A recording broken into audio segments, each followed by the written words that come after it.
Tá insatisfeito com a igreja? Tá querendo pular fora? Tá querendo ir embora? Chutar o pau da barraca? Yes! Esse vídeo é pra você.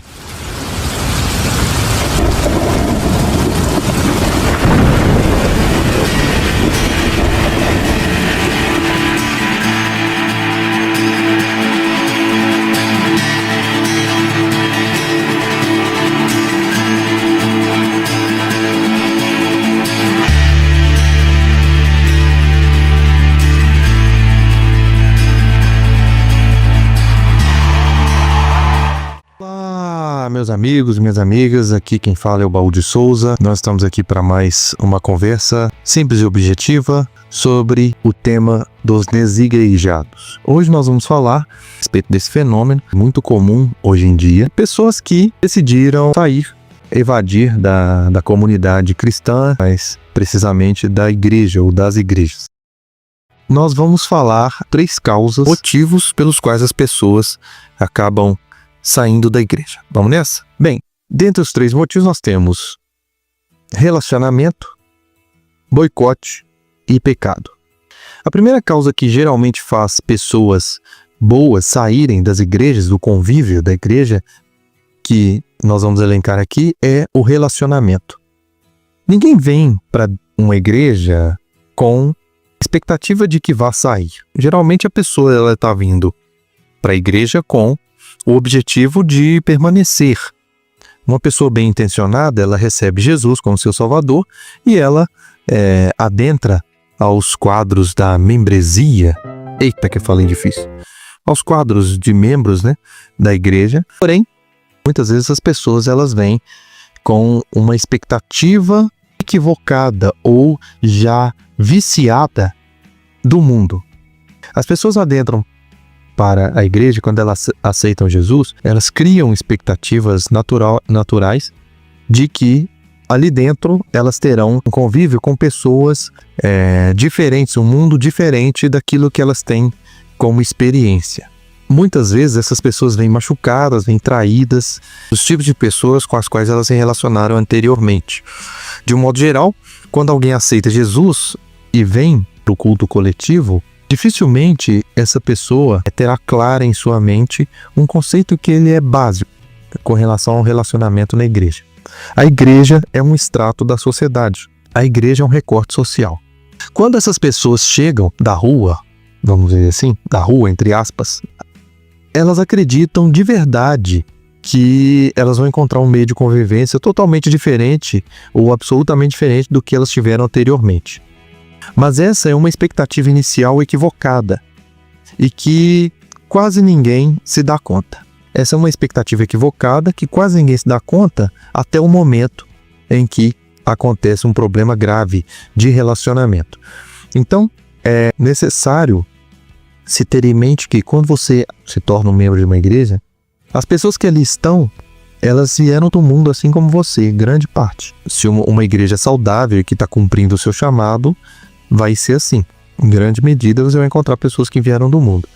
Elas vêm muito acostumadas, para usar um termo mais leve, com o padrão de comportamento do mundo. Com um padrão de comportamento que, muitas vezes, não vai ser uma resposta saudável para o modelo de convívio que nós temos como expectativa ser da igreja, ou dentro da igreja.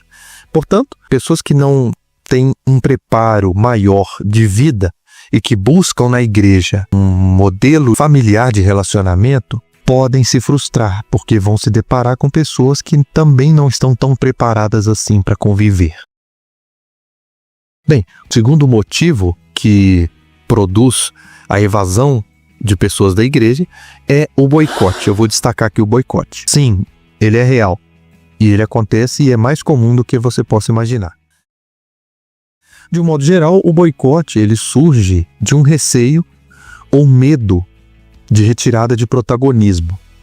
Ou seja, muitas vezes pessoas que estão à frente de certos trabalhos, de certos departamentos da igreja, quando se deparam com alguém que de alguma forma lhes represente uma ameaça por diversos motivos, O único caminho de escolha que parece mais razoável para essas pessoas que se sentem ameaçadas, as pessoas que têm alguma espécie de poder em mãos, é o de boicotar esse novo concorrente, essa pessoa que está chegando agora. Você deve se lembrar de um caso emblemático da Bíblia, de aparecimento do rei Davi, aliás, de Davi, que ainda não era rei, na história de poder do rei Saul. Saul não tinha aparentemente motivo algum para se sentir ciúme de Davi. Porém, quando ele percebeu o menor sinal de protagonismo do pequeno filho de Jessé, a sua ira se misturou à insegurança que carregava consigo, trazendo à tona em sua existência o terrível e maligno sentimento da inveja. É claro que provavelmente, independentemente se fosse Davi ou se fosse qualquer outra pessoa, a bagagem maligna que Saul carregava consigo inevitavelmente faria ele ter as mesmas atitudes ou até piores do que as que ele teve. Então, o boicote é algo que é perigoso e está presente nos relacionamentos da igreja. Muitas vezes pessoas têm o que alguns chamam de a teoria dos pequenos poderes, né? A pessoa, ela varre o chão, mas ela acredita que ela é a rainha da Inglaterra, que agora já é o rei, né? Nem existe mais. Enfim. Então, existem pessoas que têm tantos problemas psíquicos e psicológicos, psicoemocionais, advindos das suas experiências, que quando elas vêm para a igreja, elas têm uma dificuldade natural de transportar ou de mudar o modelo de convivência que elas tiveram até então e passar a ter realmente uma nova vida no que tange a comunhão com os outros discípulos. É interessante que, na maioria das vezes, o que nós vemos é as pessoas fugindo dessa percepção ou dessa análise interna que precisa ser feita. É necessário que nós façamos uma análise interna. Nós precisamos nos descobrir, nós precisamos nos conhecer. Isso está, vamos dizer, exarado na máxima filosófica socrática, conheça-te a ti mesmo, né? É o que os filósofos têm como pedra de toque ou pedra fundamental para toda a prática da filosofia. Mas isso não é totalmente, vamos dizer assim, secular. Deus, quando fez o homem, a sua imagem conforme a sua semelhança, ele fez o homem do pó da terra, soprou em seus narizes o fôlego de vida e o homem foi feito alma vivente. E o passo posterior foi a dedicação desse ser criado à sua imagem conforme a sua semelhança para lavrar a terra e cultivá-la. Ora, se Deus tirou o homem do pó da terra para fazê-lo, e ele coloca ele para cultivar e lavrar a terra, isso é um modelo, um arquétipo, um retrato, um recorte da realidade que nos informa como Deus espera que o homem proceda no trabalho da sua vida. Ou seja, ele foi tirado do pó da terra e ele é colocado para lavrar a terra. É como se Deus indiretamente estivesse dizendo: você precisa se conhecer. E um dos problemas de relacionamento que nós vemos dentro das igrejas é exatamente isso, a dificuldade que as pessoas têm, uma dificuldade natural de conhecerem a si mesmas. Então elas não sabem os seus pontos fracos e muito menos os seus pontos fortes. E quando sabem, têm problemas e travas psicológicas que fazem com que elas boicotem a si mesmas a ponto de, por exemplo, numa entrevista de emprego, não ser incomum uma questão do recrutador para você falar sobre os seus defeitos e as suas qualidades e você travar. Quem nem nunca passou por isso? Comente aí. Deixe nos comentários. Se você também tem já teve essa experiência ou conhece alguém que teve. Então, de fato, nós temos dificuldade de nos conhecermos. Essa dificuldade de nós nos conhecermos faz com que, diante de uma situação de relacionamento, diante de um contexto de relacionamento com o outro, eu projete no outro, eu passe para o outro muitas das minhas mazelas, dos meus problemas pessoais. A pessoa que não está bem consigo mesma, ela necessariamente não estará bem com outras pessoas. O terceiro ponto é o pecado. Nós vamos destacar aqui o pecado. O pecado com certeza é um dos principais motivos para a saída das pessoas da igreja. Veja o que a Bíblia diz em Salmo 1. Bem-aventurado o varão que não anda segundo o conselho dos ímpios, nem se detém no caminho dos pecadores, nem se assenta na roda dos escarnecedores. Antes, tem o seu prazer na lei do Senhor, e na sua lei medita de dia e de noite. Pois será como a árvore plantada junto a ribeiros de águas, a qual dá o seu fruto na estação própria, e cujas folhas não caem, e tudo quanto fizer prosperará. Não são assim os ímpios, mas são como a moinha que o vento espalha. Pelo que os ímpios não subsistirão no juízo, nem os pecadores na congregação dos justos. Porque o Senhor conhece o caminho dos justos, mas o caminho dos ímpios perecerá. O pecado é um elemento fundamental para a evasão das pessoas das igrejas. Isso sempre se tornará mais evidente em igrejas que primam pela comunhão genuína com o Espírito de Deus. Quando alguém está no que eu chamaria de um estado de pecado crônico dentro de uma igreja genuína, naturalmente, empecilhos começarão a travar a comunhão e a vida da pessoa ali dentro. É natural.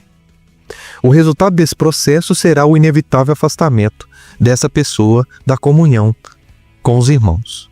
Portanto, esteja sempre atento quanto a isso, sempre atento quanto ao pecado. Nem todos que saem estão necessariamente pecando ou em pecado, mas todos que estão em pecado, numa comunidade genuína, necessariamente sairão dessa igreja.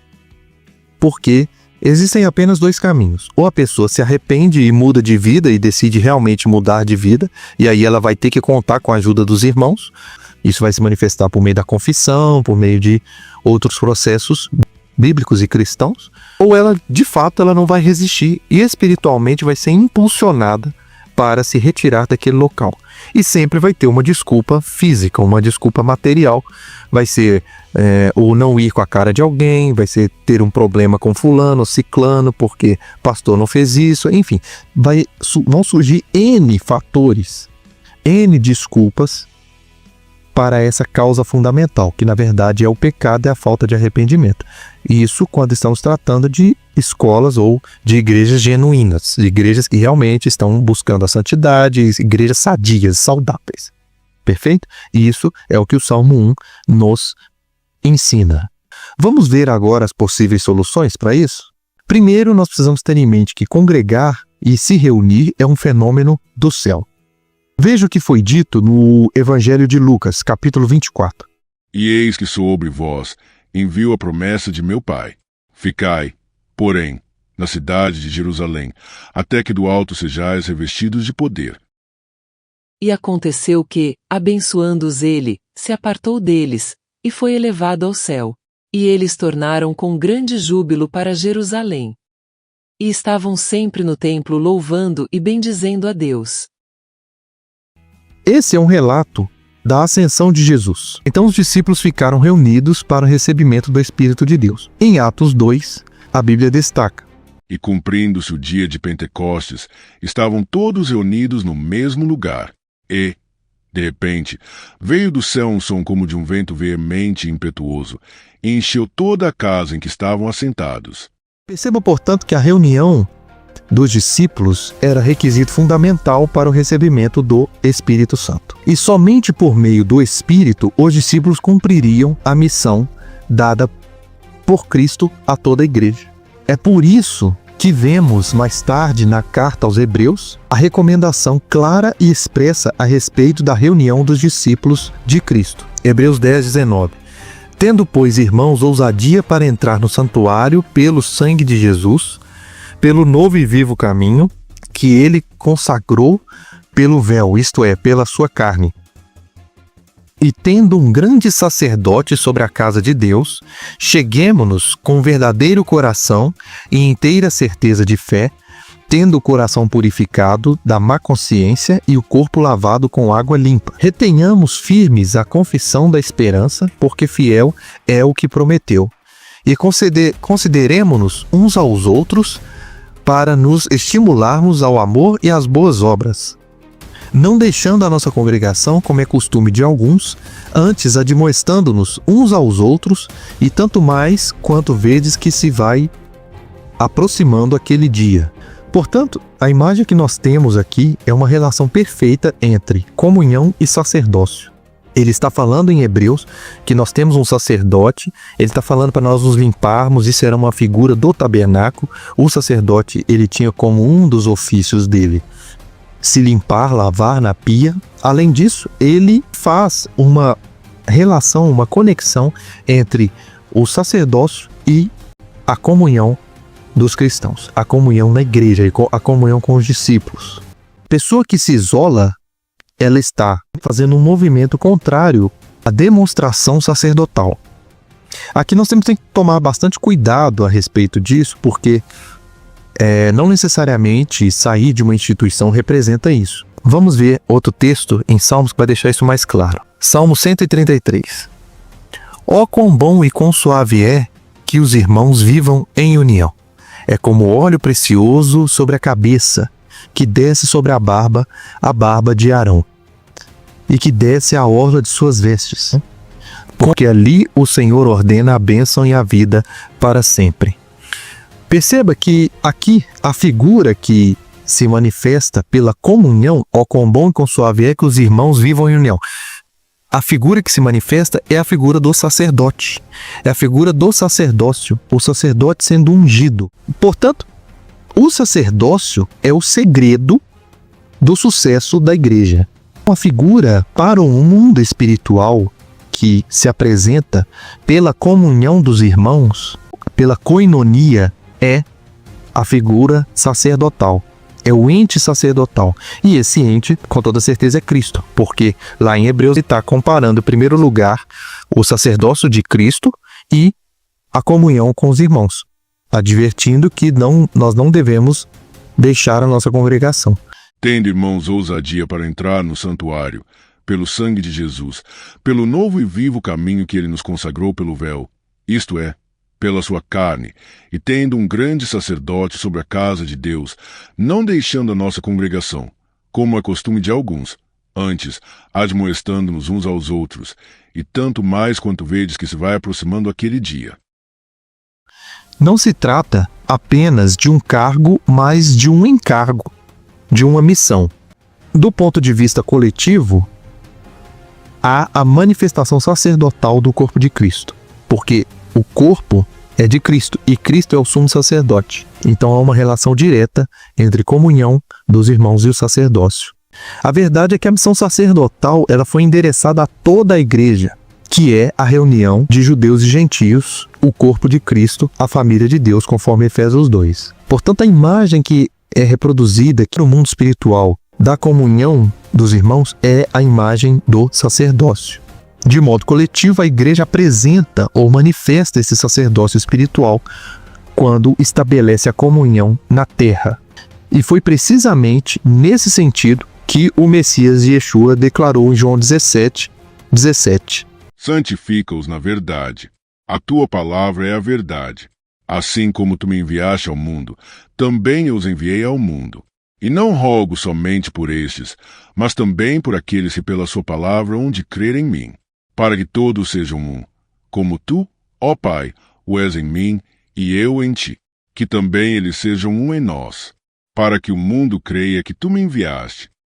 Entendendo que a reunião ou a instituição da reunião dos discípulos é uma dádiva dos céus, a primeira solução para a manutenção dessa reunião é o abandono completo do pecado. É por isso que a mensagem do Evangelho vem, a primeira mensagem é: arrependei-vos. O nosso objetivo aqui na Terra é cumprir a missão que Jesus nos deu, que Jesus deu à igreja, não é? E de fazer discípulos de todas as nações, batizando-as em nome do Pai, do Filho e do Espírito Santo. Então nós temos uma missão clara, só que para o cumprimento dessa missão nós precisamos necessariamente da atuação do Espírito em nós. Só que esse Espírito só vem por meio da comunhão. O requisito básico para isso era a reunião. Jesus determinou que os discípulos, que ainda não eram apóstolos, se tornariam apóstolos após, no cumprimento da missão, Jesus determinou que eles ficassem reunidos. Portanto, a reunião ela tem que ser um motivo basilar e central para o cumprimento dessa missão no reino. Então, o primeiro ponto é: elimine o pecado. O conceito de pecado não pode ser algo difuso e subjetivo.